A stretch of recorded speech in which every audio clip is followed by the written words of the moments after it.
প্রথমে আমি নিয়ে নিচ্ছি এখানে 200 গ্রাম সুজি, সামান্য পরিমাণ লবণ, হাফ কাপ পরিমাণ চিনি, বেকিং সোডা। ডিমকে নর্মাল টেম্পারেচারে একটি ডিমকে এর মধ্যে দিয়ে দিলাম। হাত দিয়ে মেখে নিচ্ছি। আমি একটা ডো তৈরি করব।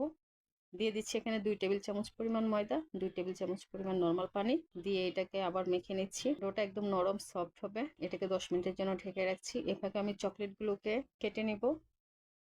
ছোট ছোট টুকরা করে নিচ্ছি।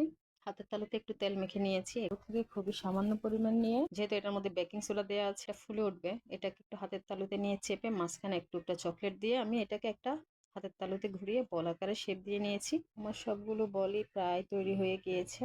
তেলটা একদম কুসুম গরম এবং চুলার আঁচটা একেবারে লো থাকবে। আমি এখন বলগুলোকে একে একে প্যানের মধ্যে দিয়ে দিচ্ছি।